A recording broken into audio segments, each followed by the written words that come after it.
है, तो कल की क्लास में आपने non homogeneous pair of line की इक्वेशन देखी थी, that is ax square plus 2hxy plus by square plus 2gx plus 2fy plus c equal to 0।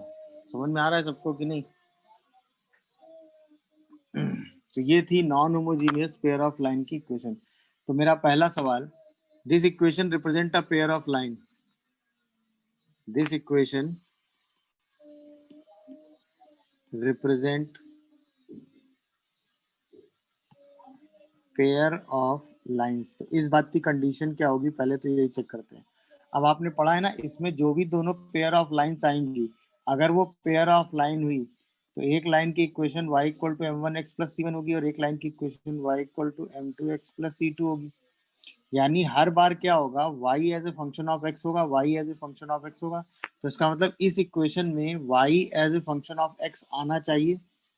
तो अगर हम इस इक्वेशन को उस फॉर्मेट में लिखें तो इक्वेशन क्या आएगी, B Y square plus 2hx plus 2f into Y plus ax square plus 2gx plus c equal to 0। यही तो y में क्वाड्रेटिक बनी। अगर हम यहाँ से y निकालेंगे तो वो आएगा minus 2hx plus 2f plus minus root under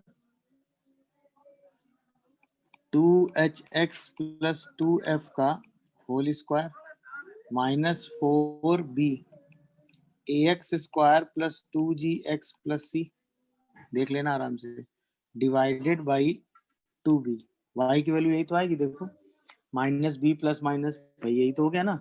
अच्छा, अब आप कह रहे हो कि भाई ये equation pair of line represent करे, तो इसका मतलब y एज अ फंक्शन ऑफ x आए इस फॉर्मेट में, और ये इस फॉर्मेट में केवल तभी आएगा जब ये रूट हट जाए। भाई ये रूट हट जाए ना, यहाँ से इस रूट से x का एक फैक्टर कॉमन आ जाए, है कि नहीं? और ये काम तभी हो सकता है जब ये रूट के अंदर लिखी हुई क्वांटिटी क्या हो, परफेक्ट स्क्वायर हो। बोलो, क्या ये बात समझ पाए कि ऐसा क्यों होना चाहिए? जब परफेक्ट स्क्वायर होगा तभी तो रूट से हट पाएगा। बोलिए, तो इसका मतलब ये क्वेश्चन पेयर ऑफ लाइन तब रिप्रेजेंट करेगी जब ये क्या हो, परफेक्ट स्क्वायर हो। अब ये परफेक्ट स्क्वायर कब होगा, 2hx प्लस 2f का whole square minus 4b ax square plus 2gx plus c, ये परफेक्ट स्क्वायर होना चाहिए। तो यहाँ से कॉमन आएगा H square F X square plus F square plus 2hf(x), ठीक है, माइनस ए B into x square minus 2gb into X minus B C. देख लो आराम से, यही आ रहा है कि नहीं? अगर आप इसको ध्यान से देखो तो एक्स स्क्वायर कॉमन अंदर क्या बचेगा, एच स्क्वायर माइनस ए बी, एक्स कॉमन अंदर क्या बचेगा, 2hf माइनस जी बी। देखते जाइएगा भाई, 2GB और साथ में क्या आएगा, 2GB, 2 तो कॉमन कर लिया ना। अच्छा, 2hf में भी HF कॉमन, में नहीं, अब अभी देखो, अब सही है, 2x कॉमन कर लिया आप, ठीक है, hf माइनस बी सी, और बाकी कांस्टेंट में क्या बचेगा, F square minus B C. देख लो भाई, सही लिखा है मैंने यहाँ तक, बोलो भाई। अच्छा, ये परफेक्ट स्क्वायर कब बनेगा, कोई भी क्वाड्रेटिक परफेक्ट स्क्वायर कब होती है, कोई भी क्वाड्रेटिक परफेक्ट स्क्वायर कब होती है, जब उसका डिस्क्रिमिनेंट क्या होता है, बोलिए, for greater than equal to 0। Equal to 0 ना बेटा, for yes sir, yes sir, perfect equal to square discriminant क्या, बस इसका डिस्क्रिमिनेंट उठा के 0 कर दीजिए। अब बताओ इसका डिस्क्रिमिनेंट क्या होगा, 4hf माइनस जी बी का whole square minus 4h square minus A B into F square minus B C equal to 0। जैसे ही 0 करोगे तो ये आएगा A B C plus 2f G H minus minus AF square minus BG square minus CH square equal to 0। यानी जब ये 0 होगा, समझ गए कि नहीं, तब हम कहेंगे दिस इक्वेशन, ये परफेक्ट स्क्वायर होगा। और जब ये परफेक्ट स्क्वायर होगा तो ये equation y equal to mx plus C, y equal to m2x plus C में ब्रेक होगी। तब ये इक्वेशन क्या रिप्रेजेंट करेगी? Perfect square. इसी को हम कहते हैं डेल्टा। इसी को हम क्या कहते हैं? डेल्टा। यानी हमने क्या स्टेटमेंट सीखा? हमने कहा कि if ax square plus 2hxy plus by square plus 2gx plus 2fy plus c equal to 0 represent pair of lines, ठीक है, देन क्या 0 होगा? डेल्टा। डेल्टा मतलब ABC 2FGH minus AF square minus BG square minus CH square become 0।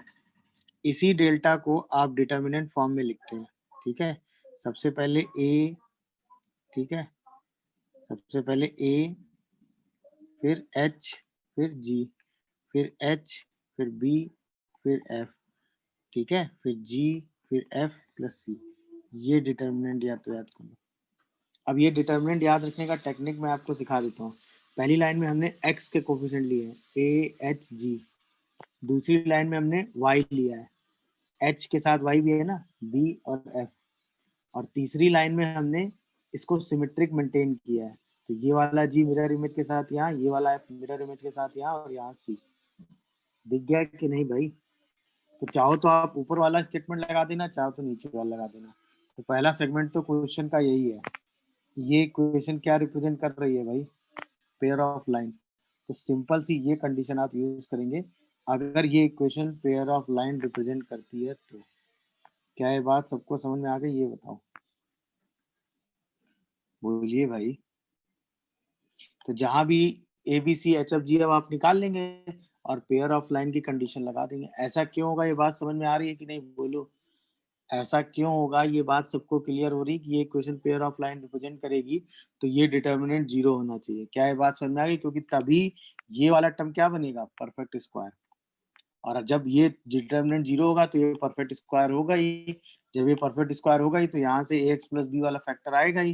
दोनों मिला के m1x plus c1 और m2x plus c2 दो लाइनों की इक्वेशन बना देंगे। तो यानी कि ये equation non homogeneous equation pair of line कब रिप्रेजेंट करेगी? बोलो, जब ये डेल्टा 0 होगा। क्या ये बात सबको समझ में आ गई? किसी को कोई कंफ्यूजन या डाउट हो तो प्लीज मुझे इन्फॉर्म कर देना। सर थोड़ा ऊपर स्क्रॉल कीजिए। ना बेटा,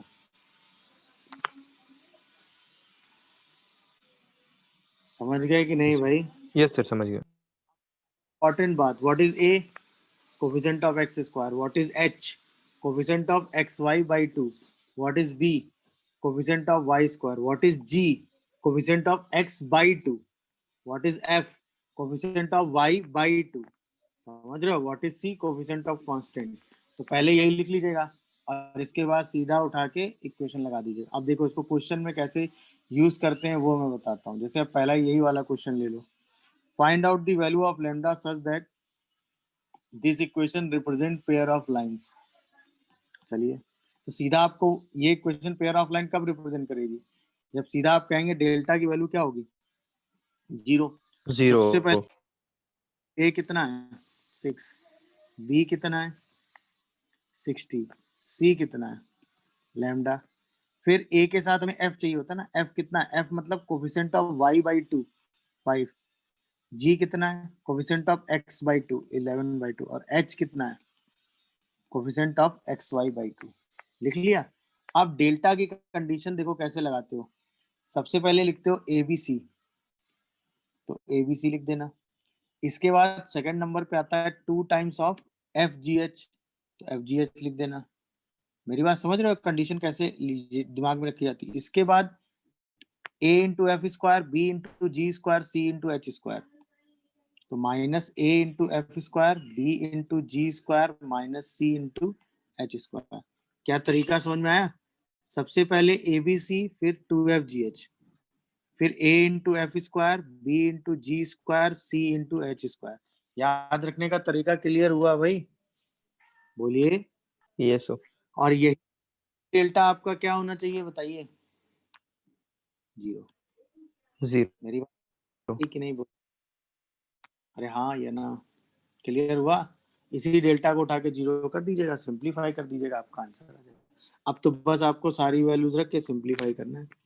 मेरी बात क्लियर हो रही है कि नहीं बोलिए? तो बस सारी वैल्यूज उठा के रख दीजिए। तो ए बी सी करोगे तो कितना आएगा? 360 लैम्डा। बोलिए।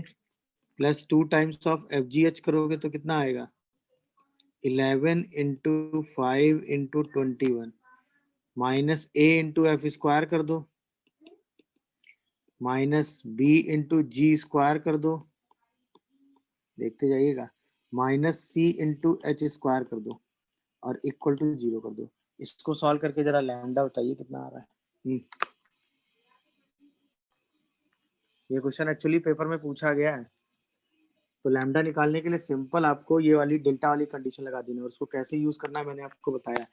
ए B C 2 times of F G H minus F square minus B G square minus C C square. तो ए बी सी लिखना है और एफ जी एच लिखना है alphabet, F G H alphabetically, F G H A B C. F मतलब coefficient of Y by two, G मतलब coefficient of X by two, H मतलब coefficient of x Y by two, A मतलब coefficient of X square, B मतलब coefficient of Y square, C मतलब coefficient of constant. बस ये value रख के आपको सीधा सिंप्लीफाई करना है। बताइए क्या आएगा answer?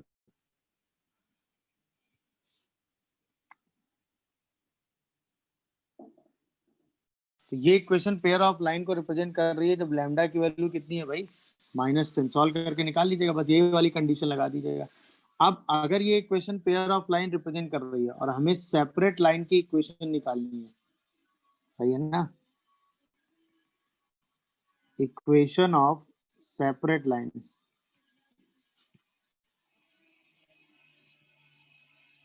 From pair of lines, ठीक है, A X square plus 2hxy plus B Y square plus 2gx plus 2fy plus C equal to 0। तो हमें क्या करना है? सेपरेट लाइन जो हमें निकालनी है वो line y equal to m1x plus c1 and y equal to m2x plus c2 तो होगी। बोलो भाई, क्या ये बात सबको समझ में आ रही है? सेपरेट लाइन अगर हमें निकालनी है तो क्या होंगी? y equal to m1x plus c1, y equal to m2x plus c2। तो सिंपल हम y में क्वाड्रेटिक बना लेंगे, हाँ या ना भाई? ये पेयर ऑफ लाइन तो होगा ही होगा, ये इक्वेशन पेयर ऑफ लाइन तो होगा ही होगा। तो इसका मतलब डेल्टा की वैल्यू क्या होगी? 0 होगी ही होगी। और अगर डेल्टा 0 होगा तो इसका मतलब जो क्वाड्रेटिक बनेगी B Y square plus 2hx plus 2fy into, sorry, 2hx plus 2f 2hx plus 2f into Y, और साथ में जो ये A X square plus 2gx plus C equal to 0 आएगा, इसी को सॉल्व करेंगे और इसी से क्या फाइंड कर लेंगे? लाइंस।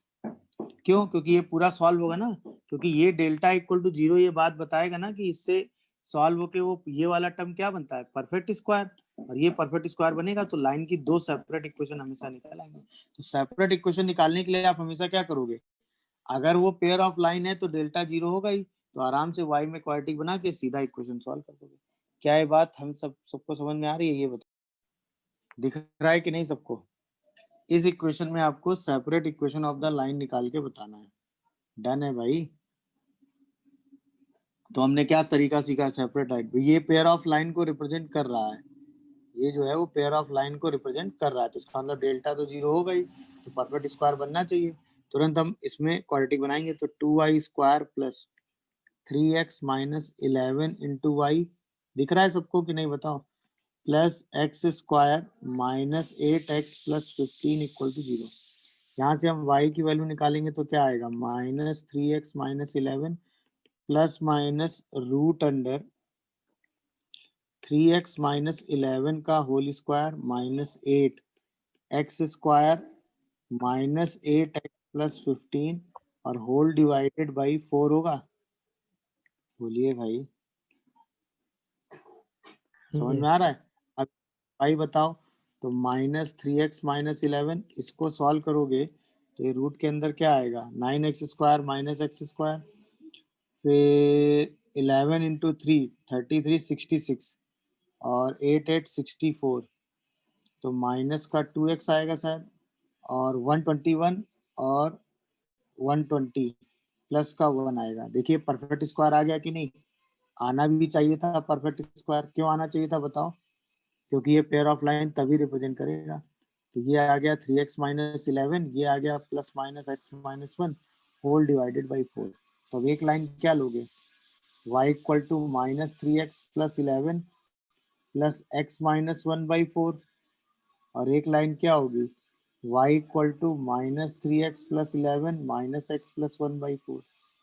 समझ रहे हो कि नहीं भाई? तो एक लाइन की इक्वेशन क्या निकल के आएगी बताओ? बोलिए, -2x। बोलो भाई, समझ में आ रहा है कि नहीं ये बताओ? माइनस एक्स तो प्लस 5 अपॉन 2।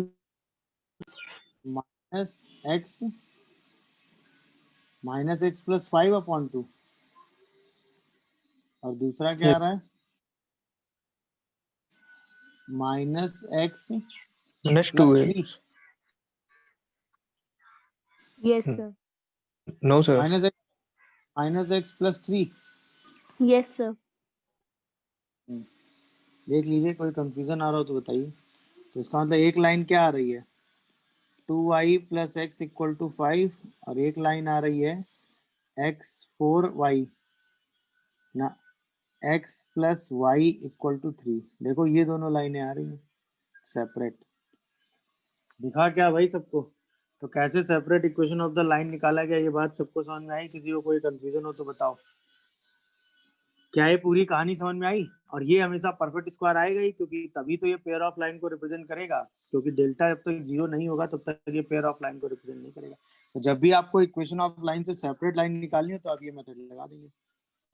क्या ये बात सभी को क्लियर हुई? ये बताओ, बोलिए। Yes sir.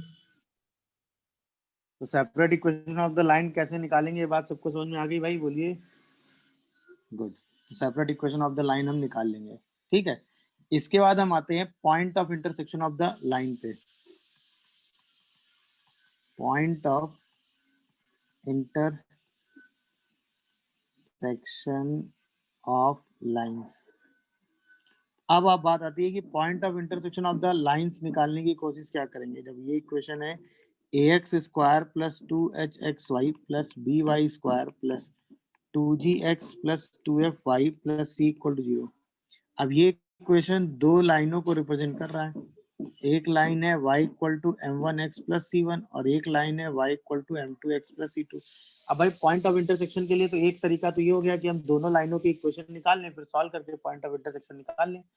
बट अगर हमको सिर्फ पॉइंट ऑफ इंटरसेक्शन नहीं निकालना है तो दोनों लाइनों को निकालने में हम जितना कैलकुलेशन लगाएंगे वो तो टाइम टेकिंग हो गया ना। अरे हाँ है ना? तो इसका मतलब अगर हमें सिर्फ पॉइंट ऑफ इंटरसेक्शन निकालना है तो ये कैलकुलेशन लगाने का तो कोई मतलब है नहीं। तो उसके लिए तरीका क्या किया जाता है कि इस एक्सप्रेशन को एफ एक्स वाई मान लिया जाता है, मतलब एक्स वाई का फंक्शन मान लिया जाता है, हाँ या ना। और हम फॉर पॉइंट ऑफ इंटरसेक्शन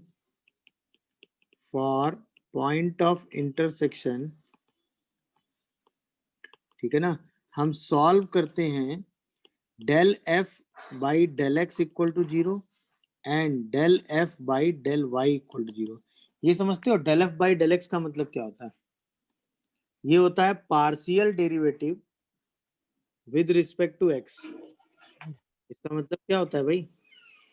इसका मतलब होता है partial derivative with respect to x. और इसका मतलब क्या हो गया? Partial derivative with respect to y. क्या ये बात समझ पा रहे हो, नहीं समझ पा रहे हो? अब आपके दिमाग में तुरंत आया वो, इसे डेरिवेटिव तो ठीक है, पार्शियल डेरिवेटिव क्या हो गया? जब आप किसी एक वेरिएबल में पार्शियल डेरिवेटिव करते हैं तो दूसरे वेरिएबल को कांस्टेंट की तरह ट्रीट करते हैं। समझ में आया? तो अगर हम यही बात आपसे कहें कि del F by del x क्या होगा, तो जरा del F by del x क्या होगा, एक्स के रेफरेंस में डेरिवेटिव करना है वाई को कांस्टेंट लेते हुए, इस एक्सप्रेशन का करना है। स्टार्ट करो। सबसे पहले 2ax आएगा, फिर y कांस्टेंट है तो 2hy आएगा, क्योंकि h भी तो कांस्टेंट है, y भी कांस्टेंट है, x का डेरिवेटिव 1। अच्छा, by स्क्वायर पूरा कांस्टेंट हो गया 0, 2gx का डेरिवेटिव 2g हो गया, 2fy पूरा कांस्टेंट, c पूरा कांस्टेंट। ऐसे में आपसे कहूं del F by del y निकालो, क्या आएगा, तो 2hy तो 2hx आएगा, प्लस 2by आएगा, प्लस 2f आएगा। बस इन्हीं दोनों को इक्वल टू 0 करेंगे, एक बार इसको इक्वल टू 0 करेंगे, यही दोनों इक्वेशन सॉल्व करके फाइनल आंसर निकाल लेंगे। यही दोनों इक्वेशन आप क्या करेंगे, सॉल्व करेंगे और क्या निकाल लेंगे, x कॉमा वाई। इसी x कॉमा वाई को ही हम क्या कहेंगे बताइए, यही x कॉमा वाई हमारे लिए क्या होगा, point Point of of intersection intersection. Pair of line. इसके लिए आपको ना तो लाइन की इक्वेशन निकालने की जरूरत है और ना ही और कोई काम। हर बार आप आराम से पार्शियल डेरिवेटिव करेंगे और पॉइंट ऑफ इंटरसेक्शन आपके सामने आ जाए। प्रोसेस सबको समझ में आया भाई? अच्छा, अगर आप किसी क्वेश्चन में पेयर ऑफ लाइन आपको निकालनी है तो पेयर ऑफ लाइन निकाल के ही पॉइंट ऑफ इंटरसेक्शन निकालेंगे। ये मेथड केवल हम तब लगाएंगे जब हमें डायरेक्ट क्या निकालना होगा, पॉइंट ऑफ इंटरसेक्शन। क्या है, मेरी बात समझ में आ रही है, बताइए? Yes, sir. क्लियर हो रहा है कि नहीं भाई? बोलिए, किसी को कोई कंफ्यूजन आ रहा हो तो बताएं। तो क्या करोगे, स्टेप क्या है? सबसे पहले भाई इसी को एफ एक्स वाई मान लोगे, तो सबसे पहले del F by del x निकालो, कितना आ रहा है, 2x प्लस 3y माइनस 8। फिर del F by del y निकाल लो, क्या आ रहा है, 4y प्लस 3x माइनस 11। दिखा कि नहीं? इन्हीं दोनों को सॉल्व करके x और y निकाल लेंगे। क्लियर हो रहा है कि नहीं, बोलो? तो Yes, sir. में क्या करोगे, 3 से मल्टीप्लाई कर दो तो 6x plus 9y equal to 24। इसमें 2 से मल्टीप्लाई कर दो तो 6x plus 8y equal to 22। दोनों को क्या करो, माइनस कर दो। जैसे ही माइनस करोगे तो y की वैल्यू 2 आ जाएगी। y इक्वल टू 2 किसी एक इक्वेशन में रख दो, इसी इक्वेशन में रख दो, तो यहाँ से x की वैल्यू कितनी आ X जाएगी is भाई, equal to 1. जैसे ही y इक्वल टू 2 रखोगे x की वैल्यू 1 आ जाएगी। तो इसका मतलब पॉइंट ऑफ इंटरसेक्शन कितना आ गया, बोलिए? 1. समझ गए तरीका कि नहीं? सीधा del F by del x निकालना है, del F by del y निकालना है और दोनों को सिंप्लीफाई करके आपको आंसर लिख देना है। तो पॉइंट ऑफ इंटरसेक्शन कैसे आप निकाल रहे हैं, ये बात समझ में आ गई? सेपरेट लाइन की इक्वेशन कैसे निकालना है, बात समझ में आ गई? कोई इक्वेशन पेयर ऑफ लाइन कब रिप्रेजेंट कर रहा है, ये बात समझ में आ गई? हाँ या ना? यहाँ तक कोई कंफ्यूजन या डाउट हो तो बोलो। ओके हो यहाँ तक भाई? बोलिए। Yes, sir. Yes, sir. अब हम बात करने जा रहे हैं जनरल एनालिसिस की। जैसे अब हमने ये कहा कि ये equation pair of line represent कर रही है ना, तो कि A X square plus 2hxy plus by square plus 2gx plus 2fy plus c equal to 0 represent, ठीक है, pair of lines y equal to m1x plus c1 and y equal to m2x plus c2। सही है? तो obviously अगर ऐसा है तो यानी कि हम क्या कहेंगे कि अगर हम y minus M one X minus C one और y minus M two X minus C two को मल्टीप्लाई करें तो हमारी यही वाली इक्वेशन आ जानी चाहिए मल्टीप्लाई होने के बाद। हाँ, है ना? आपको याद है आपने इन दोनों को मल्टीप्लाई किया था तो ये रिजल्ट आया था, m1 plus M two into x plus m1 into M two into x square x y था, और फिर शायद आया था प्लस का या m1 c2 हाँ प्लस का ही आया था, m1 into C two plus c1 into m2x और फिर शायद माइनस का c1 plus c2 into Y और फिर प्लस का c1 c2। Is equal to 0, यही आया था मल्टीप्लीकेशन, हाँ या ना। अब ये इक्वेशन और ये इक्वेशन देखना, y square minus 2h by B into x y plus A by B into x square plus 2g by B into x plus 2f by B into Y plus C by B equal to 0। ये दोनों equation same है कि नहीं है, ये बताओ। इस statement में किसी को डाउट आ रहा हो तो बोलो। क्या ये दोनों इक्वेशन सेम है कि नहीं है, बोलिए। अरे हाँ या ना, ये Yes, बात sir. समझ में आ रही? क्योंकि भाई ये इन्हीं दोनों पेयर ऑफ लाइन को ही तो रिप्रेजेंट कर रहा है, तो उसका मतलब इन दोनों को मल्टीप्लाई करेंगे तो यही दोनों इक्वेशन आ जाएंगी। और अगर ये सेम है तो सारे कोफिशिएंट सेम होंगे कि नहीं, बोलो। अरे हाँ या ना। और अगर सारे कोफिशिएंट सेम होंगे तो इसका मतलब रिजल्ट क्या क्या होगा, m1 प्लस m2 का result minus 2h by B होगा, m1 इंटू m2 का रिजल्ट a बाई बी होगा, m1 c2 plus c1 m2 का रिजल्ट 2g बाई बी होगा, c1 प्लस c2 का result minus 2f by B होगा, देखते जाना, और c1 c2 का रिजल्ट c बाई बी होगा। क्या ये पांचों रिजल्ट क्लियर हो रहे हैं आपको, ये बताओ। अरे हाँ या ना। क्या ये पांचों रिजल्ट आपको क्लियर हो रहे हैं, किसी को कोई कंफ्यूजन हो तो बोलो। क्या ये पांचों रिजल्ट आपको क्लियर हो रहे हैं? Yes, sir. तो अगर ये इक्वेशन पेयर ऑफ लाइन को रिप्रेजेंट करता है तो ये 5 रिजल्ट आपके सामने बन के आ गए। देख लीजिए, इन पांचों में कहीं कोई डाउट या कंफ्यूजन आ रहा हो तो बताइए। अरे हाँ या ना। तो जब भी ये इक्वेशन पेयर ऑफ लाइन को रिप्रेजेंट करेगा तो ये 5 इक्वेशन वैलिड होंगी। इसमें से ये वाली इक्वेशन जो है पहली वाली, ये आप अलग से पढ़ चुके हैं, याद आया कि नहीं।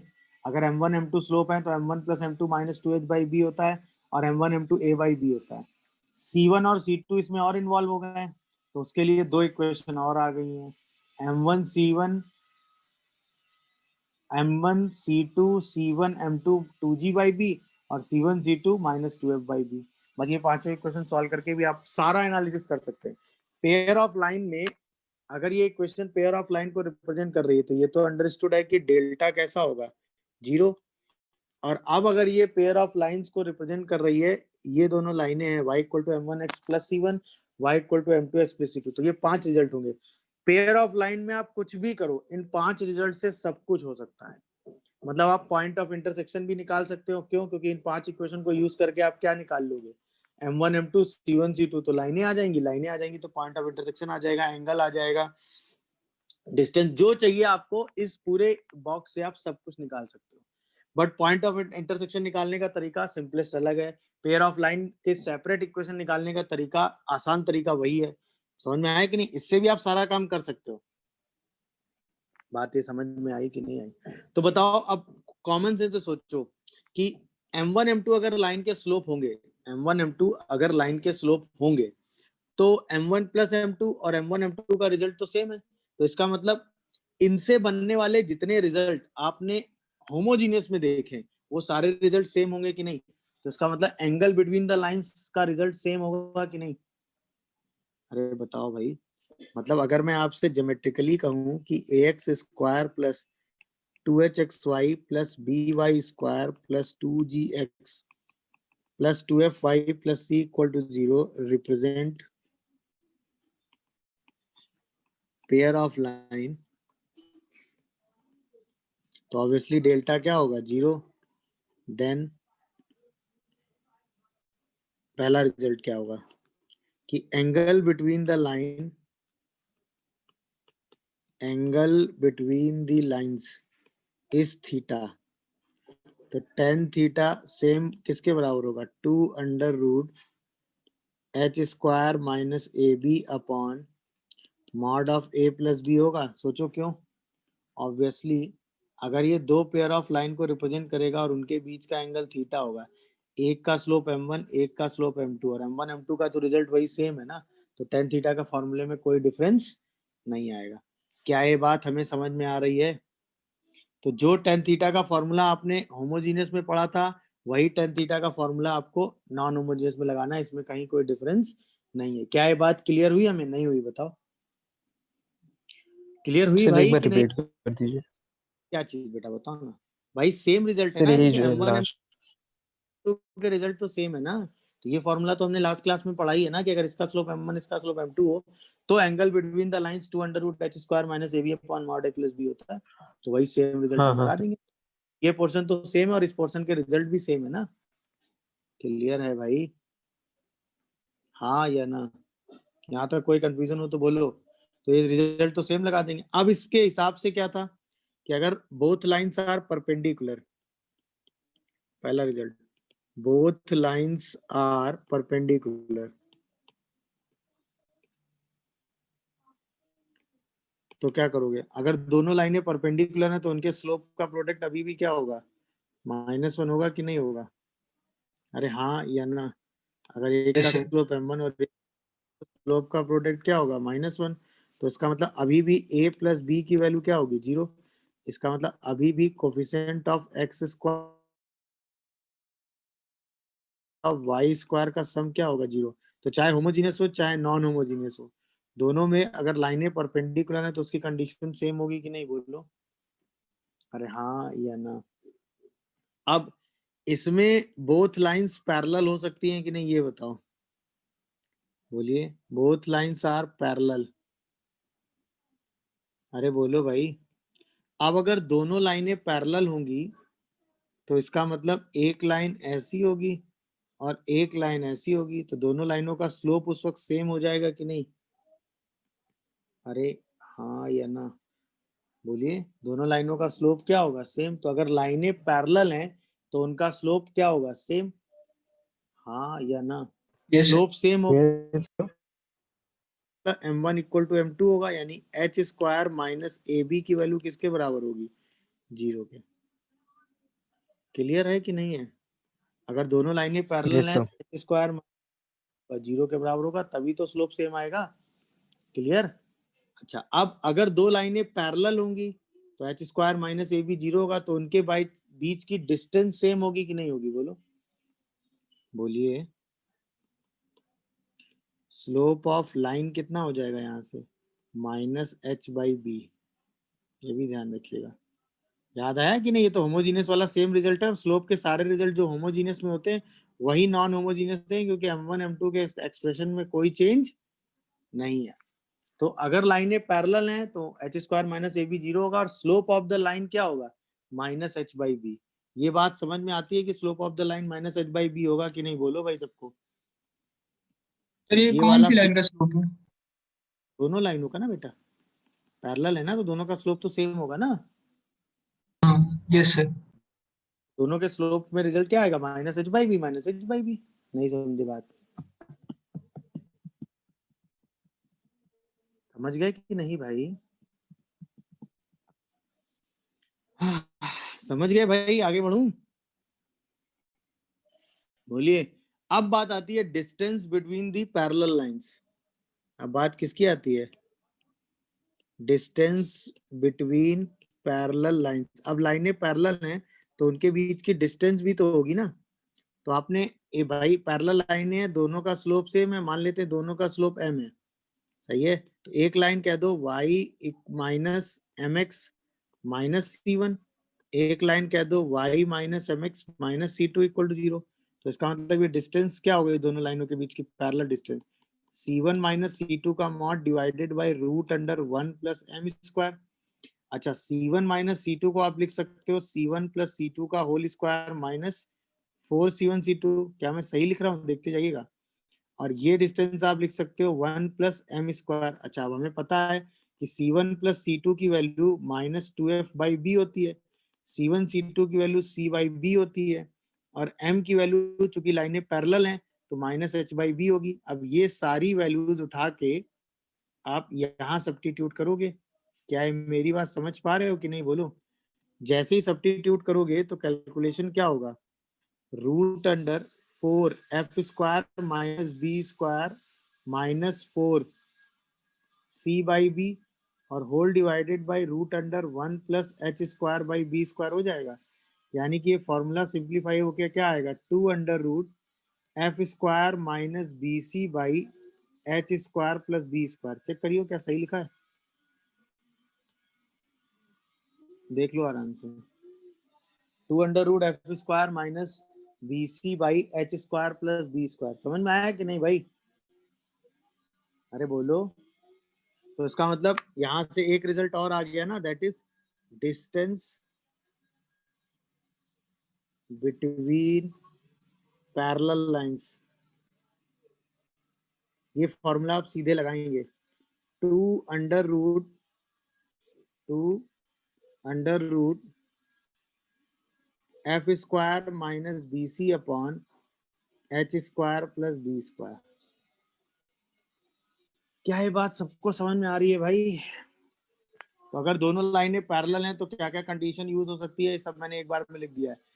पहला, H square minus B C A B 0 होना चाहिए, आया ना। दूसरा क्या कंडीशन आया, स्लोप ऑफ द लाइन जब आप लेंगे दोनों लाइनों का सेम होगा, that is minus H by B. और डिस्टेंस बिटवीन पैरेलल लाइन क्या होगा, 2 under root F square minus B C upon H square plus B square. Clear है? अगर आप ये फॉर्मूला भूल जाते हैं 2 मिनट के लिए तो ये प्रोसेस ध्यान रखिएगा, वहां पे आप पूरा एनालिसिस कर लेंगे। स्लोप लाइन का माइनस एच बाई बी दिमाग में रहना चाहिए। C1 प्लस C2 वाले रिजल्ट आपको पता ही है, तो आप सीधे आराम से एनालिसिस कर सकते हैं। क्या ये बात सबको समझ में आई, बताइए, क्लियर हुई है कि नहीं? अच्छा, अब यही दोनों लाइनें अगर कोइंसाइड करें, अगला case, both lines coincides each other। Sir आवाज बीच में लैग कर रही है। अभी भी लैग कर रही है क्या? नहीं सर। अभी ठीक है। Both lines coincide each other। अब दोनों लाइनें एक दूसरे को coincide कर रही है, मतलब एक लाइन ये है और दूसरी लाइन इसी को coincide करती हुई है। समझ रहे हो कि नहीं भाई?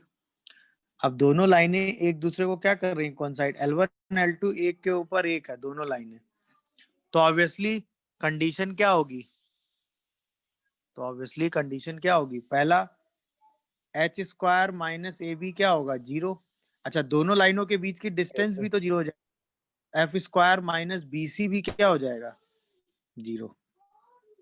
H square minus B C भी 0 होगा और एच स्क्वायर माइनस ए बी भी 0 होगा और F square minus B C भी 0 होगा।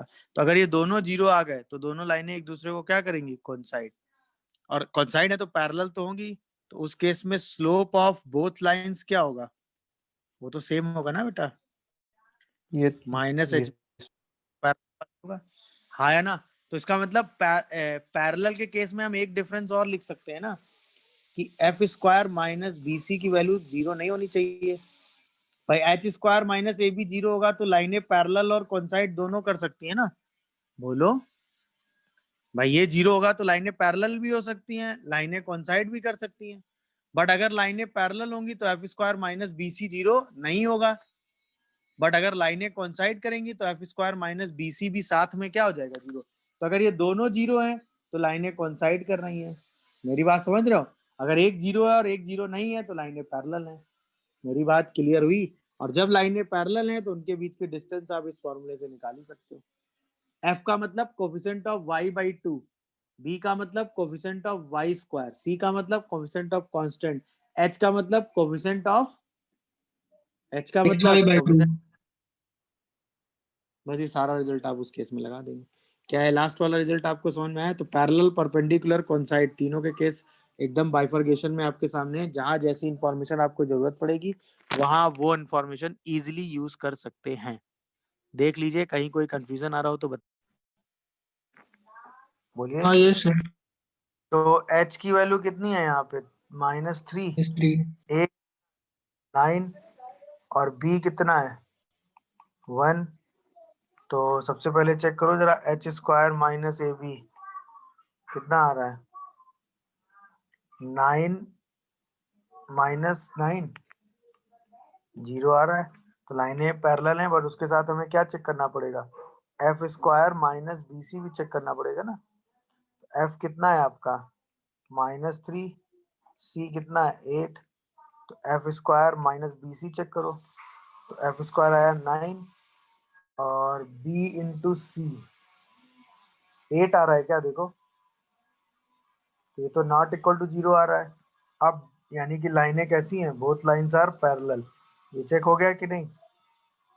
वैसे ये काम इसमें करने की जरूरत नहीं थी, बट मैंने आपको करके बताया कि कैसे चेक करते हैं, क्योंकि इसमें तो लिखा है ना कि लाइनें पैरेलल हैं और वो आपको इस एक्सप्रेशन से दिख भी रहा है। बोलिए, तो इनके बीच की डिस्टेंस कितनी हो गई, सीधा फॉर्मूला है ना हमारे पास, 2 under root f² minus B C, और इसी रूट के साथ क्या ले लोगे, h² प्लस b², बस यही फॉर्मूला लगाना था। तो 2 under root f² minus B C 1 आ रहा है, और h² कितना हो गया 9 + 1, तो आंसर आ गया 2/√10।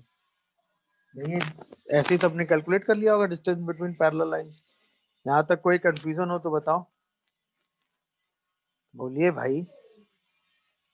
डन हो गया नो भाई, सर। Very good. तो यहाँ तक की सारी बातें एकदम क्लियर हुई। अब एकदम आखिरी सेगमेंट बचता है, होमोजीनियस और नॉन होमोजीनियस में रिलेशन क्या होता है। अब ध्यान से देखिएगा, आपने एक इक्वेशन देखी थी ax² plus 2hxy plus by² equal to 0, और आपने एक इक्वेशन देखी क्या, ax² plus 2hxy plus by² plus 2gx plus 2fy plus c equal to 0। ये इक्वेशन पेयर ऑफ लाइन को रिप्रेजेंट करती है। ये equation pair of lines for which both lines कहां से पास करती हैं, बताओ, पासेस थ्रू, कहां से भाई, ओरिजिन। ओरिजिन से। अच्छा, ये इक्वेशन पेयर ऑफ लाइन को रिप्रेजेंट करती है, बोलिए ओरिजिन, वो भी कब, जब h² माइनस ए बी कैसा होगा, greater than or equal to 0। अच्छा, ये इक्वेशन क्या था, pair of lines, pair of lines, ये इक्वेशन पेयर ऑफ लाइंस को रिप्रेजेंट करती है, ठीक है ना। When delta is equal to 0, जब डेल्टा एक्सप्रेशन 0 होगा, डेल्टा एक्सप्रेशन समझ गए ना, abc plus 2fgh minus af² minus bg² minus ch² equal to 0, तब ये इक्वेशन पेयर ऑफ लाइन को रिप्रेजेंट करेगी। अच्छा, अब मैं अगर आपसे कह दूं इफ नॉन पैरेलल लाइंस हैं, इफ नॉन पैरेलल लाइंस मतलब h² माइनस ए बी 0 नहीं है, तो मैं कहूंगा देन लाइन पासेस थ्रू, कहां से, x1 y1। ये ओके हो इन दोनों इंफॉर्मेशन में, बताओ। अच्छा, यहां पर स्लोप ऑफ द लाइन क्या था, बोलिए, m1 और m2, उसकी वैल्यू माइनस थी h plus minus minus under root root h. Under minus A b by b. यहाँ पे भी स्लोप ऑफ लाइन सेम है कि नहीं है, ये बताओ,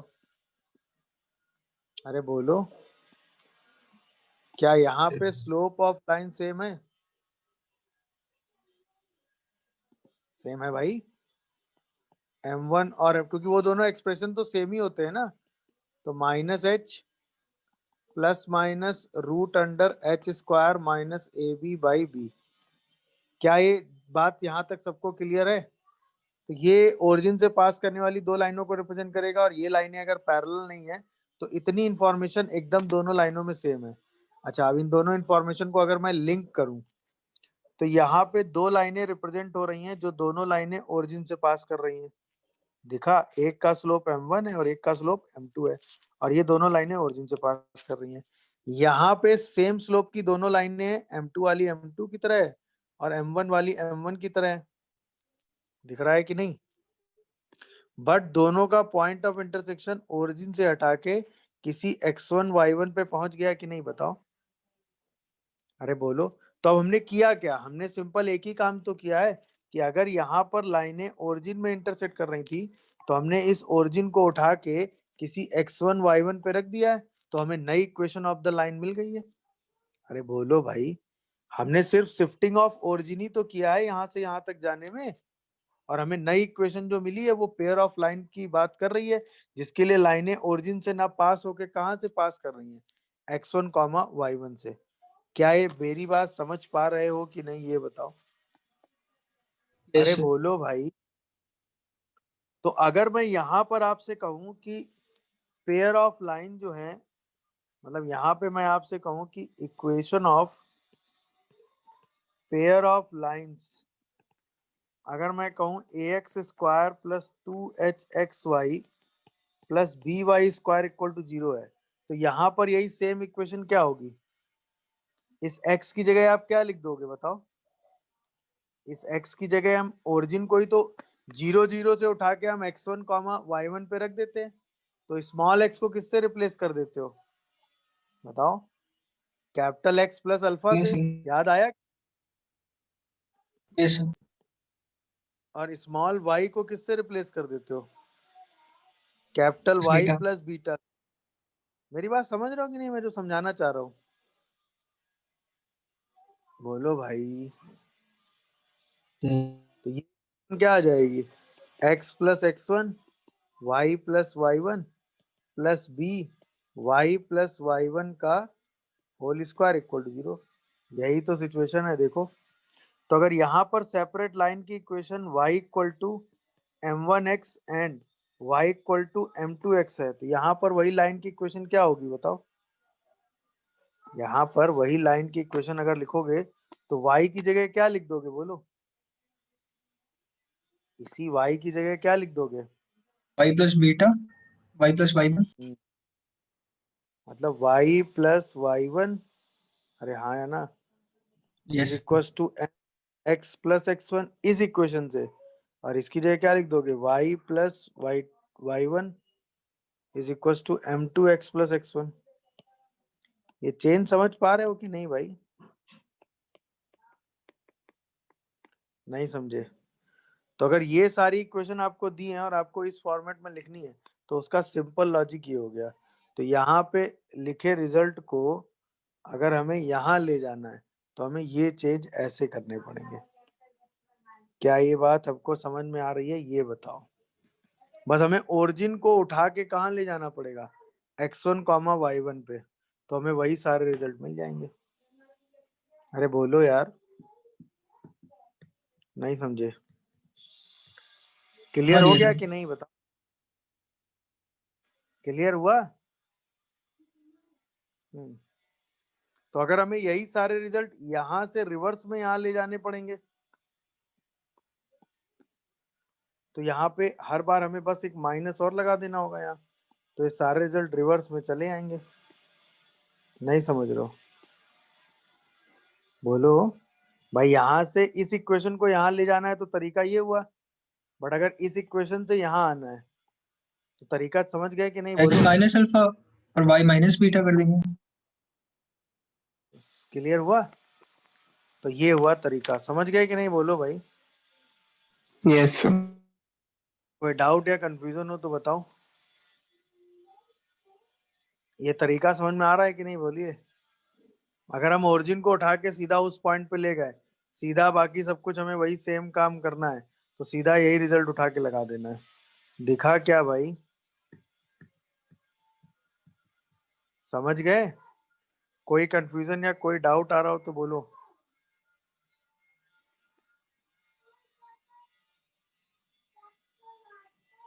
नहीं समझे? बताओ। अरे हाँ या ना? Yes sir. किसी को कोई सर कंफ्यूजन आ ये रहा? हाँ बेटा बोलो। जो सर ये रिवर्स वाला आपने बताया था, एक बार फिर से बता दीजिए।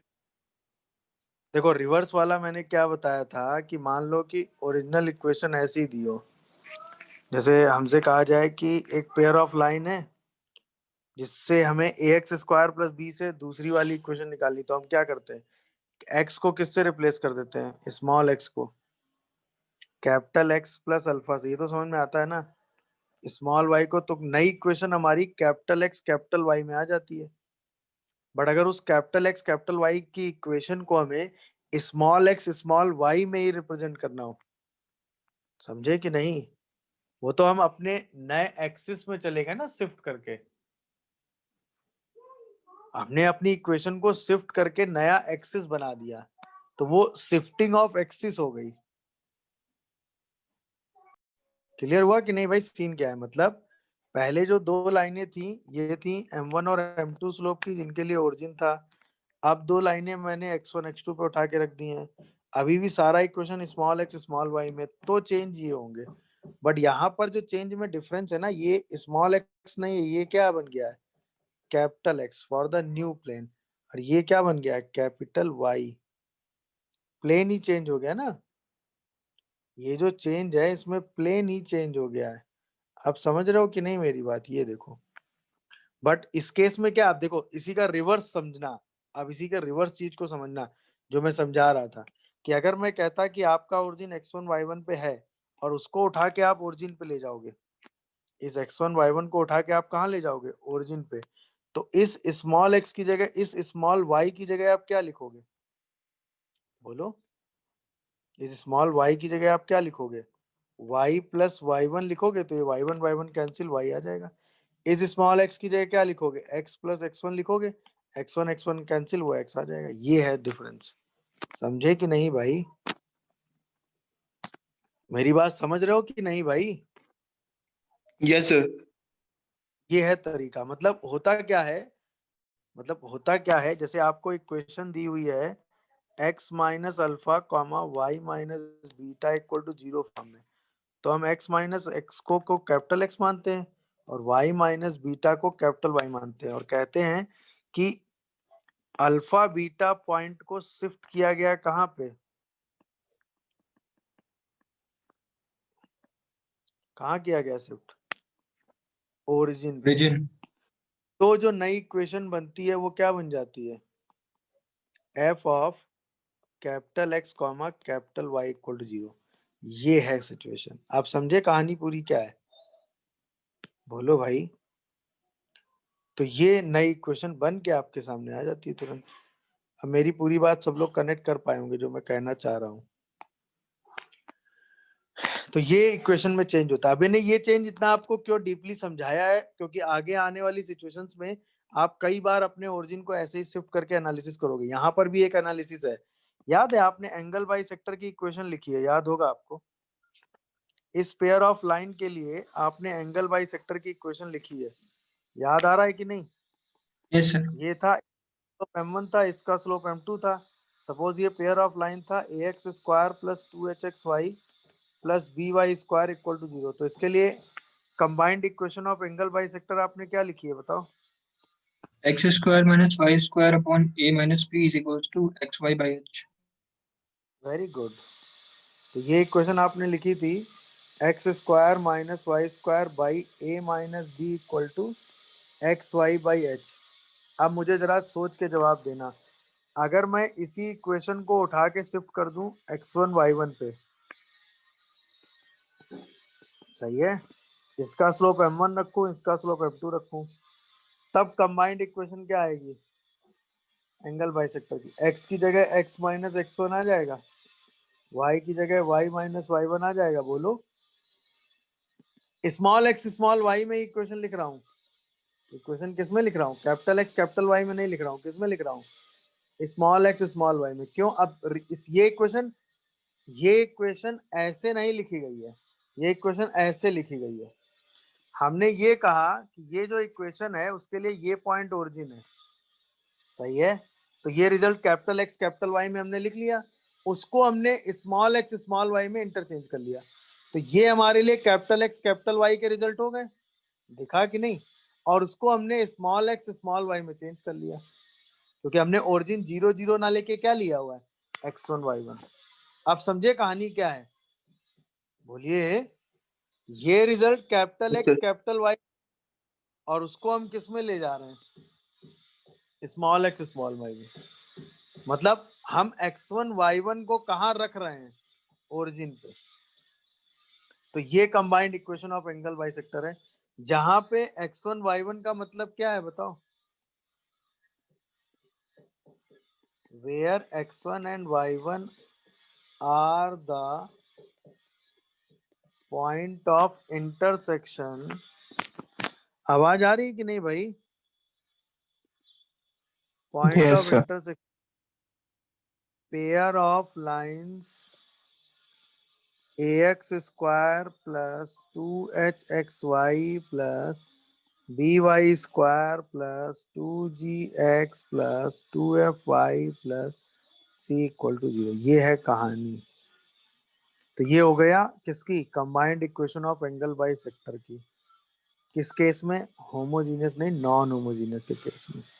क्या ये पूरी बात सबको समझ में आ रही है भाई? अरे बताओ, कोई कंफ्यूजन या डाउट हो तो बोलो।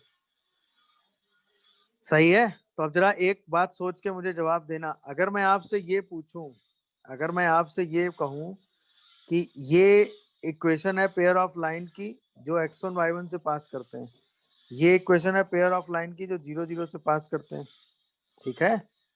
अगर मैं कहूं कि x1 y1 से पास करने वाली पेयर ऑफ लाइन आपको पता है और आपको ओरिजिन से पास करने वाली पेयर ऑफ लाइन बतानी है, तो सिर्फ एक्स स्क्वायर एक्स वाई और वाई स्क्वायर के कोफिशिएंट ले लो। वो तो वही लाइन रिप्रेजेंट करेंगे ना जो पेयर ऑफ लाइन ओरिजिन से पास करती है। नहीं समझे? क्योंकि बाकी सारे टर्म जो x1 y1 ये सारे टर्म आ रहे हैं, इसी वजह से आ रहे हैं ना, क्योंकि इसमें x प्लस x1 और y प्लस y1 लिख दिया गया है। बोलो, नहीं समझे कहानी? मतलब अगर मैं आपसे ये कहूं कि ax square plus 2hxy plus by square plus 2gx plus 2fy plus c equal to 0, ये दो लाइनों को रिप्रेजेंट कर रहा है। y equal to m1x plus c1, y equal to m2x plus c2। अब अगर हम इसमें इतना पोर्शन देखें ध्यान से और इसको एनालाइज करें, तो स्लोप तो सेम ही है ना दोनों का। तो इसका मतलब ax square plus 2hxy plus by square equal to 0, ये क्या रिप्रेजेंट कर रहा है? y equal to m1x and y equal to m2x को। दिखा कि नहीं भाई, ये बताओ। तो इसका Yes, sir. मतलब अगर कहा जाए कि इस वाली इक्वेशन के पैरेलल लाइन बताओ जो ओरिजिन से पास करती है, तो हमें लाइन कैलकुलेट करने की जरूरत नहीं है, हमें सिर्फ कितना पोर्शन लिख देना है, इतना। नहीं समझे? सर एक मिनट ऊपर स्क्रॉल कर दीजिए, हाँ, ये जो बॉक्स आपने बनाया इसके थोड़ा सा और ऊपर। ये वाला। तो आपने भी नीचे बॉक्स बनाया था बस वही, और उसके ऊपर का डायग्राम। ये वाला। सर ये जी सर, इसमें जो आपने पहली पेयर ऑफ इक्वेशन बनाई है, पेयर ऑफ लाइन, सर वो ओरिजिन से पास कर रही है। और उसके बाद जो हमने कन्वर्ट किया है, तो सर जब हम ओरिजिन को x, y पे, अल्फा, बीटा पे शिफ्ट करते हैं, तो सर x प्लस ये अल्फा लिखते कन्वर्ट, हैं ना। अरे बेटा ये कन्वर्ट हुआ है ना, ये कैपिटल एक्स कैपिटल वाई है, उसको हमने स्मॉल एक्स स्मॉल वाई में कन्वर्ट किया है ना। अब समझे? नहीं हाँ समझे? मतलब अभी अब x प्लस x1 करेंगे तो वही आ जाएगा। ठीक। आ जाएगा। समझ गए कि नहीं? Yes sir. तो हमने क्या किया? x1 y1 को ओरिजिन पे शिफ्ट किया है। हमने क्या किया? x1 y1 को कहाँ शिफ्ट किया है? ओरिजिन पे। ओरिजिन को x1 y1 पे शिफ्ट नहीं कर रहे हैं, x1 y1 को ओरिजिन पे शिफ्ट कर रहे हैं। तो equation small x small y में ही बनी हुई है। ये है चेंज, रिवर्स चल रहे हैं ना। मतलब इसको as a capital x capital y capital x capital y मान ले रहे हैं। तो जो पहले ओरिजिनल इक्वेशन थी वो कैपिटल एक्स कैपिटल वाई में थी, बाद में हम उस इक्वेशन को किस में लाए हैं? स्मॉल एक्स स्मॉल वाई में। तो कैपिटल एक्स की जगह में क्या लिखना पड़ेगा? X minus x1। Capital Y की जगह में क्या लिखना पड़ेगा? Y minus y1। ये है चेंज। समझ गए चेंज की नहीं? बोलो। यहाँ पे जो हमने Yes. चेंज लिखा है वो कैसा लिखा है? स्मॉल एक्स वाई से कैपिटल एक्स वाई में गए, और अभी हम चेंज कैसा लिख रहे हैं? कैपिटल एक्स से स्मॉल एक्स में जा रहे हैं। तो जब हम कैपिटल एक्स से स्मॉल एक्स में जाएंगे तो ये माइनस साइन आ जाएंगे ना सारे। हाँ यस सर। बस ये है अंतर। तो एंगल बाई सेक्टर के लिए अब हमें जब भी कंबाइंड इक्वेशन का एंगल बाई सेक्टर निकालना होगा तो हमें सीधा यही वाला फॉर्मूला लगाना है, बट उसमें सिर्फ क्या निकाल लेना है? x1 y1 point of intersection. और पॉइंट ऑफ इंटरसेक्शन हम कैसे निकालते हैं पता है ना? पॉइंट ऑफ इंटरसेक्शन कैसे निकालोगे भाई? पार्शियल वही डिफरेंशिएशन। पार्शियल सॉल्व करके पॉइंट ऑफ इंटरसेक्शन निकाल लोगे, इसके बाद ये सीधा रिजल्ट लगा के आप एंगल बाइसेक्टर निकाल दोगे। कोई कंफ्यूजन आ रहा हो तो बताओ क्या करोगे, सीधा वही वाला एक्सप्रेशन लिख लोगे, मतलब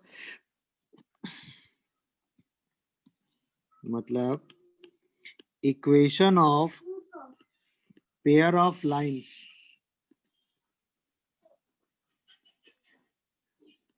parallel to pair of lines represent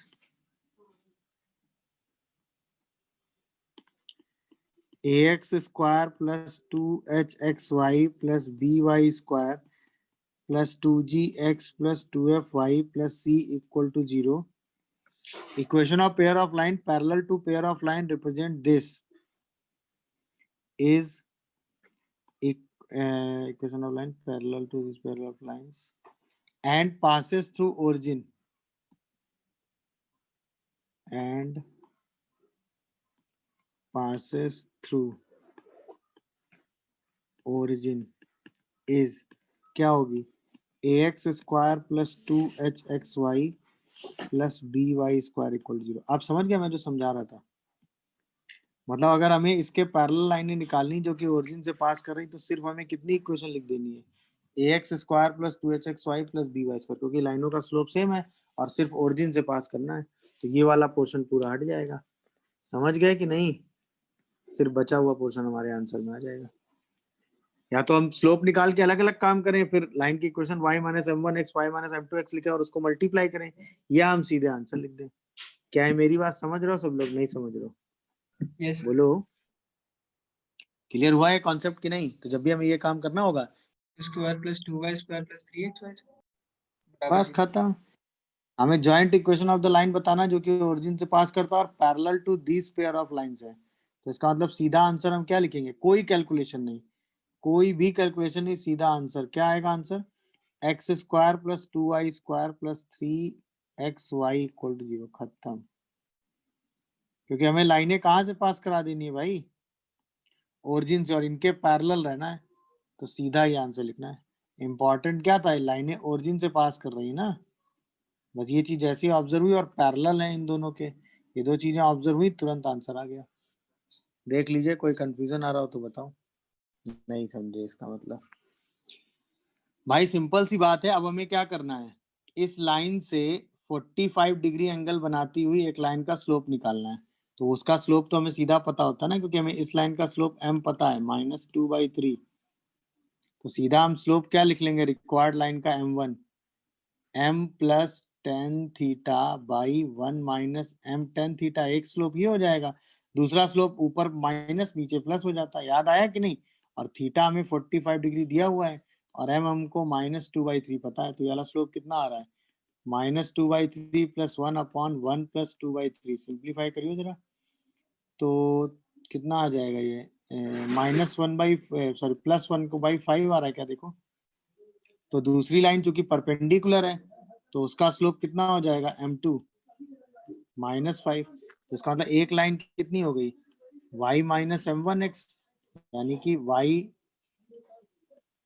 y minus x/5, और दूसरी लाइन कितनी हो गई, y माइनस m2x, इसका मतलब y plus 5x equal to 0। Check करिए जरा क्या सही लिखा है मैंने, यानी एक लाइन के लिए हम क्या करेंगे, x माइनस 5y, और एक लाइन क्या होगी 5x plus y equal to 0। देखो यही आंसर है, दोनों को मल्टीप्लाई कर दो, तो 5x स्क्वायर 25 प्लस -24xy और -5y स्क्वायर इक्वल टू 0, ये आपकी कंबाइंड इक्वेशन का रिजल्ट आ गया।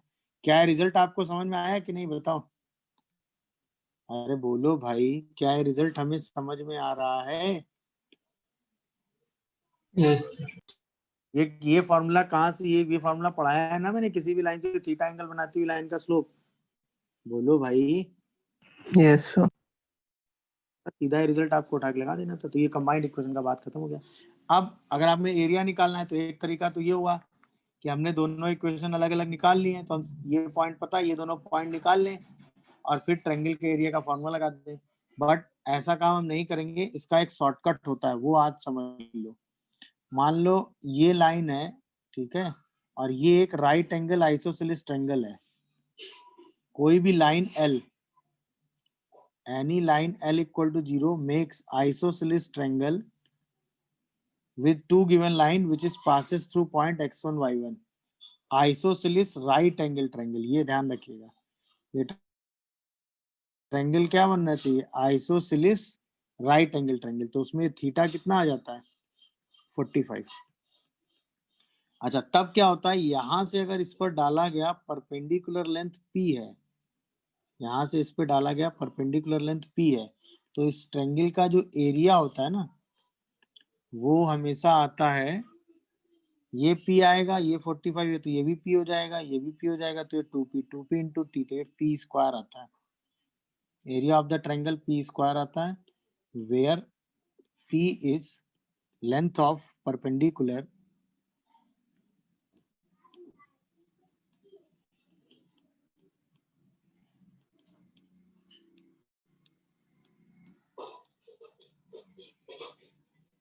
drawn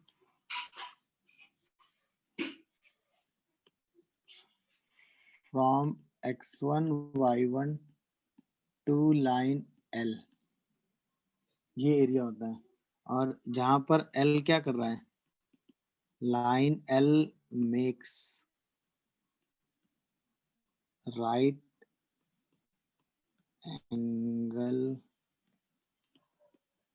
isosceles, right angle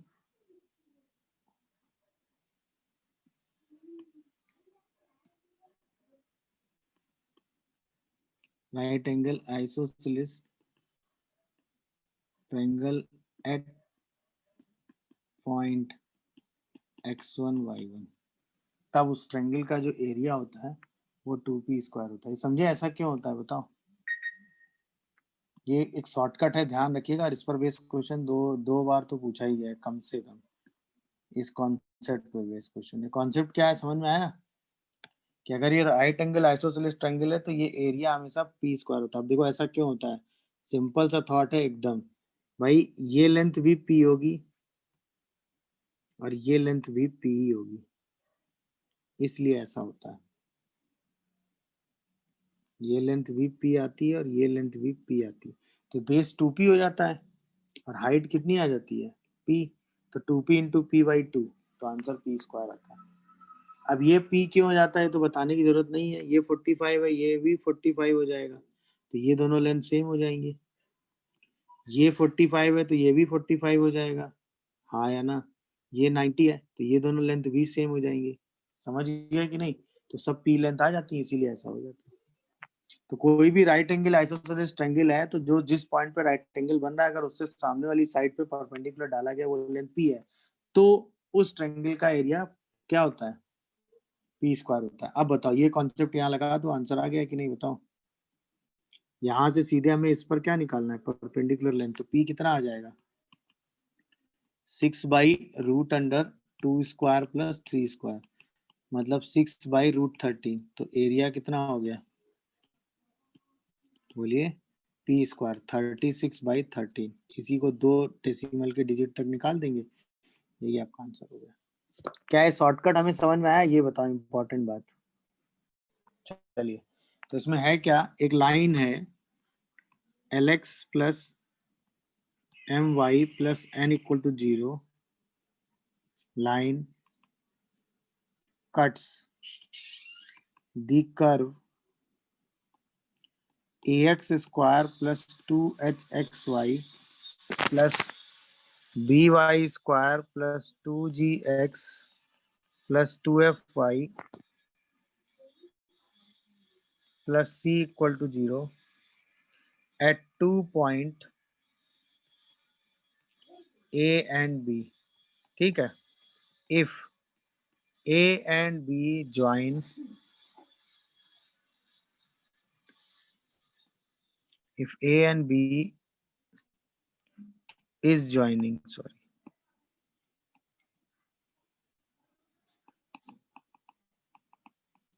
origin, then for combined equation of pair of line OA and OB is, ये पेयर ऑफ लाइन अगर हमें calculate करनी है तब हम यूज करते हैं by using concept of homogenising a curve using straight line. मतलब ये कॉन्सेप्ट हम कब यूज करते हैं, ये उसके बैकग्राउंड का काम है। जब एक लाइन होगी, ठीक है, वो एक कर्व को, मतलब ये एक लाइन होगी, ये इस 2 डिग्री कर्व को 2 पॉइंट ए और बी पे कट करेगी, उन दोनों पॉइंट को ओरिजिन से ज्वाइन किया जाएगा और हमें कंबाइंड इक्वेशन ओए और ओबी का डिस्कशन करना होगा, तब हम homogenisation of a curve use करेंगे बाय दिस स्टेटमेंट। क्लियर?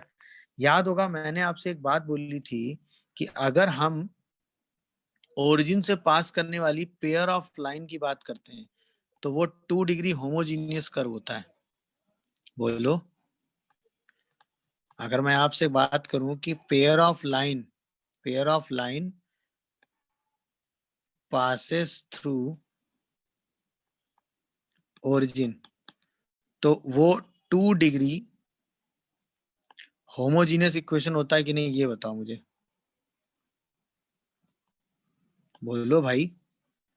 तो अगर हम इस नॉन होमोजीनियस इक्वेशन को होमोजीनियस बना दें इस लाइन की हेल्प से, तो हम इस पेयर ऑफ लाइन की इक्वेशन पे पहुंच सकते हैं। ध्यान दीजिएगा, मेरी बात समझे। अब सिचुएशन है क्या कि आपको एक कर्व दिया हुआ है, सिचुएशन है क्या कि आपको एक कर्व दिया हुआ है, उस कर्व को एक लाइन एल दी हुई है जो कि 2 पॉइंट ए और बी पे कट कर रही है। सही है, ये कर्व हमें दिया हुआ है, एस मान लेते हैं इसको, ये लाइन हमें दी हुई है एल, ठीक है, और इसको ये कर्व 2 पॉइंट पे कट कर रहा है। इन दोनों को हमने कहां से ज्वाइन किया है, बोलिए, ओरिजिन से। तो अब हमें इस OA और OB पे कमेंट करना है, ये है सिचुएशन। यानी हमें एक ऐसा कर्व निकालना है जो ओरिजिन A और B इन तीनों को सेटिस्फाई करता हो। अब सोचो, अगर इन 3 पॉइंट को सेटिस्फाई करने वाले किसी कर्व की इक्वेशन लिखें, इन 3 पॉइंट को सेटिस्फाई करने वाले किसी कर्व की इक्वेशन लिखें और वो कर्व 2 डिग्री होमोजीनियस हो, तो वो सिर्फ पेयर ऑफ लाइन OA और OB को रिप्रेजेंट करेगा कि नहीं, हाँ या ना? अगर हम इन 3 पॉइंट से पास करने वाला एक 2 डिग्री होमोजीनियस कर्व लिखें तो वो हमेशा पेयर ऑफ लाइन OA और OB को रिप्रेजेंट करेगा कि नहीं? ये बात समझ पा रहे हो कि नहीं? अगर हम इन 3 पॉइंट से पास करने वाला 2 डिग्री होमोजीनियस कर्व लिखें तो वो हमेशा पेयर ऑफ लाइन OA और OB की कंबाइंड इक्वेशन को रिप्रेजेंट करेगा कि नहीं? Yes sir. क्या ये पा रहे हो कि नहीं? बोलो भाई। अब यही कर्व लिखने के लिए देखो हम करते क्या है, ए और b point LX plus MY plus N equal to 0 को सेटिस्फाई करते हैं कि नहीं? तो जब भी हमें होमोजेनाइजेशन करते कैसे हैं वो देखो। सबसे पहले आपको लाइन की इक्वेशन दी होगी, लाइन की इक्वेशन से आप 1 की वैल्यू निकालेंगे ऐसे करके। क्या लाइन की इक्वेशन से आपने 1 निकाला, LX प्लस MY एक साथ करेंगे और 1 ये निकल आएगा। ये समझ में आया सबको कि नहीं? अब जो कर्व आपको दिया होगा उसको होमोजेनाइज करेंगे, तो ये 2 डिग्री है, ये 2 डिग्री है, ये 2 डिग्री है, ये कितने डिग्री का एक्सप्रेशन है, 1, तो इसमें एक 1 लिख देंगे। ये कितने डिग्री का एक्सप्रेशन है, 1, y है ना सिर्फ, इसमें भी 1 लिख देंगे। और ये कितने डिग्री का एक्सप्रेशन है, 0, इसमें 1 स्क्वायर लिख देंगे। अब इस 1 की वैल्यू आप स्ट्रेट लाइन की हेल्प से यहाँ लिख देंगे, तो ax square plus 2hxy plus by square plus 2gx into LX plus MY by minus N 2FY LX plus MY by minus N plus C LX plus MY by minus N का whole square equal to 0। यहाँ तक okay हो एकदम? बोलो भाई। अब देखो हमने किया क्या, अब हमने ये एक होमोजीनियस कर्व निकाल लिया है कि नहीं? देखो इसमें सारे टर्म 2 डिग्री के आ गए कि नहीं आ गए, हाँ है ना? ध्यान से ऑब्जर्व करो, क्या ये एक होमोजीनियस कर्व आया आपके सामने कि नहीं? Yes sir. बोलिए, क्या ये इक्वेशन 2 डिग्री होमोजीनियस है कि नहीं, बताओ।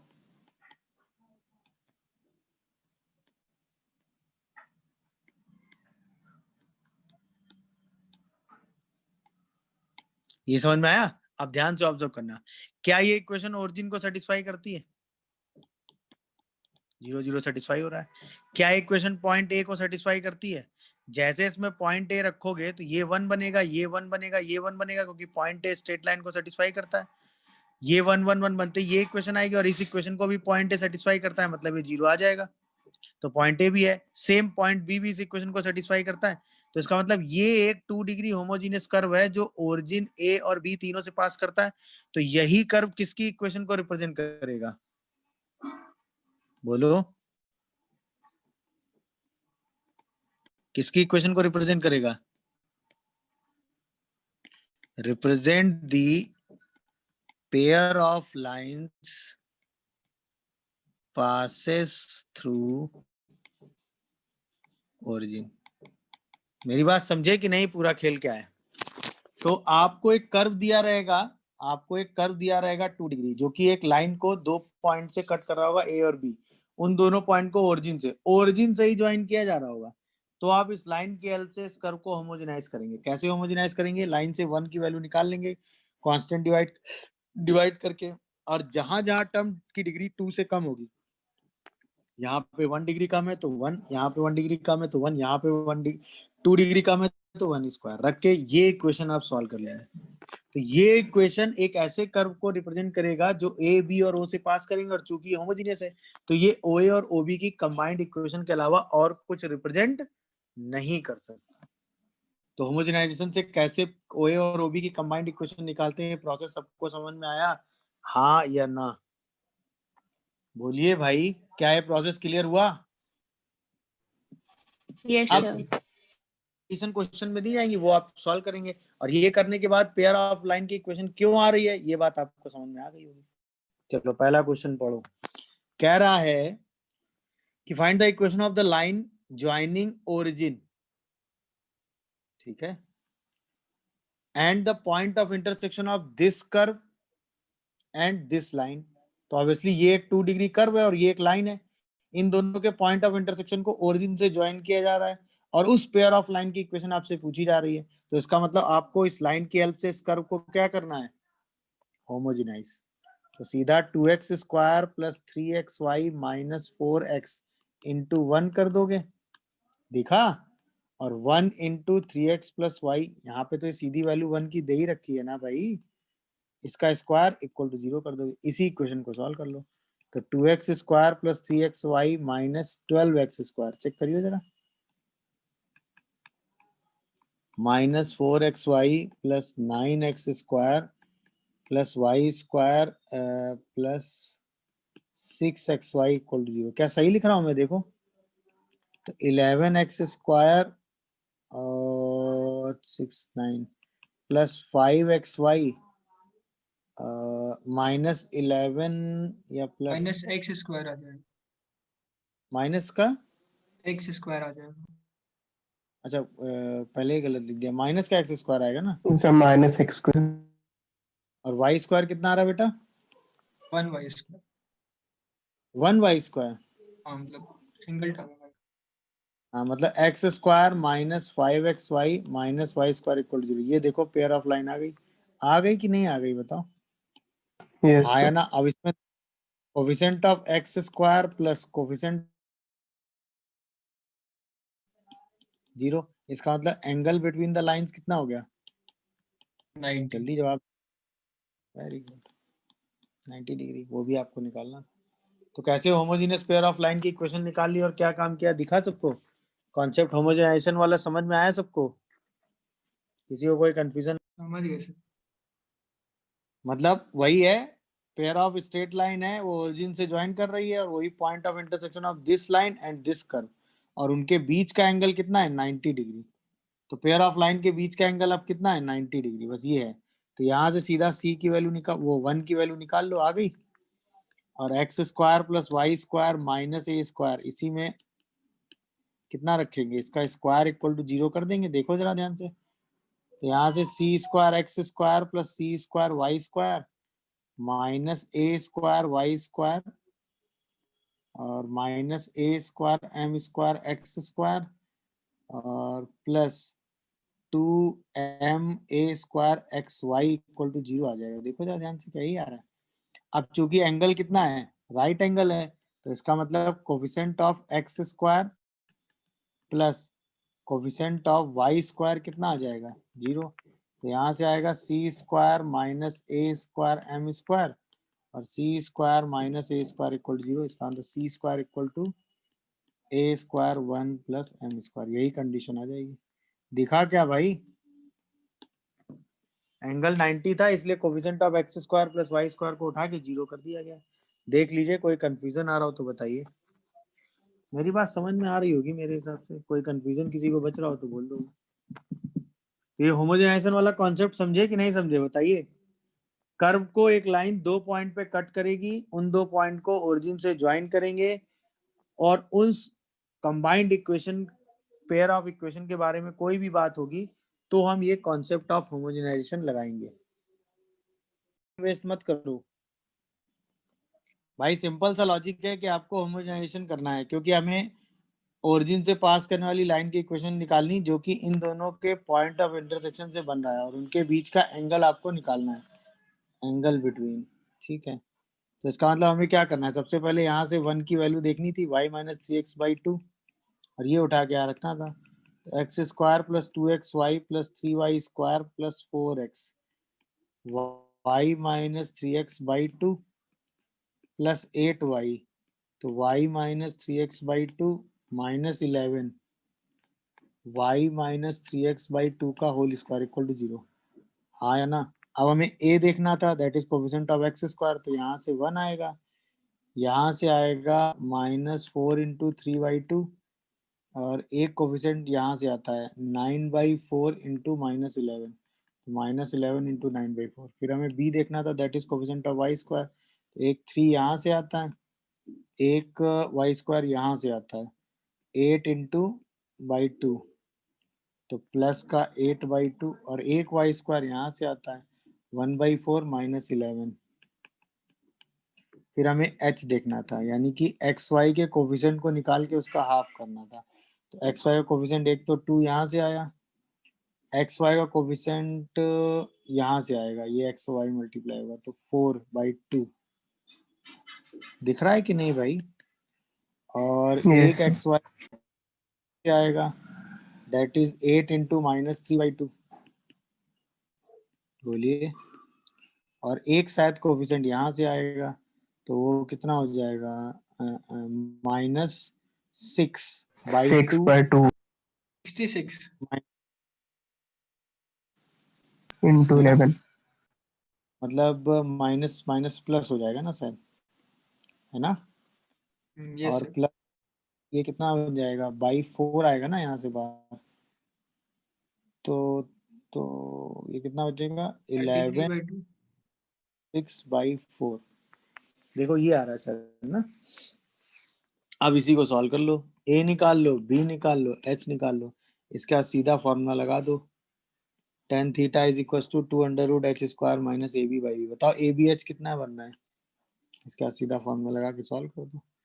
tan theta is equal to 2√h square minus ab/a plus b। तो a देख लो कितना आ रहा है 2, b देख लो और c देख लो, h देख लो, सीधा फॉर्मूला लगा के आंसर लिख दो।